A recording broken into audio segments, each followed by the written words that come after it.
Bonjour chers élèves, donc la question est comment effectuer ce calcul? Je rappelle que nous sommes dans le chapitre sur les proportions. On a déjà appris à simplifier des fractions et on sait donc qu'il y a des fractions qui peuvent être modifiées en multipliant et en divisant en haut et en bas par le même nombre. Donc par exemple, dans ce calcul, 7 fois 3 quarts plus 2 tiers, on va commencer par effectuer 7 fois 3 quarts d'après le cours.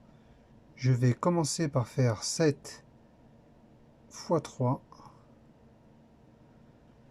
et je divise tout ceci par 4. Et dans un deuxième temps, j'ajouterai 2 tiers.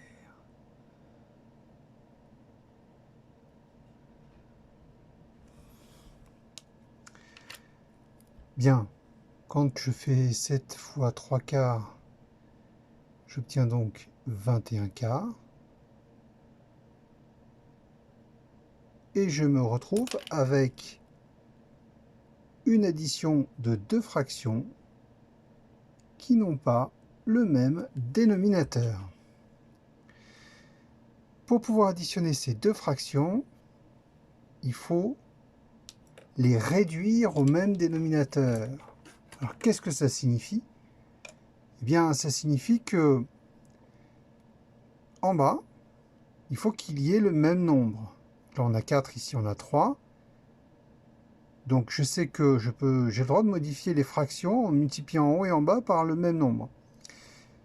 Donc je vais multiplier ces deux fractions par un nombre, de telle façon à ce que, à la place du 4 et à la place du 3, il y ait un nombre qui soit dans la table de 4 et dans la table de 3. Alors quel nombre est en même temps dans la table de 4 et dans la table de 3? Eh bien on fait 4 fois 3. Et en effet,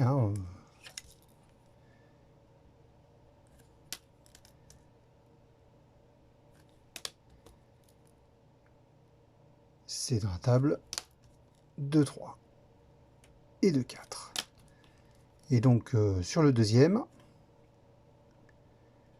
je vais multiplier par 4. Ainsi, sur les deux fractions, en bas, je vais avoir 4 fois 3 égale 12. Il ne me reste plus qu'à effectuer le calcul du haut, et ensuite je pourrai faire l'addition qui est écrite ici. Alors 21 fois 3, ça fait 63. 2 fois 4, ça fait 8. Mon résultat final est de 71 douzièmes. Nous avons donc une seule fraction. Il faut se poser maintenant la question, est-ce qu'on peut simplifier cette fraction? Et nous avons fait cela dans une leçon précédente sur les nombres premiers et la simplification de fractions. Voilà, j'espère que cette petite aide pour l'exercice 22 de la page 34 du cahier Indigo vous aura aidé. Au revoir.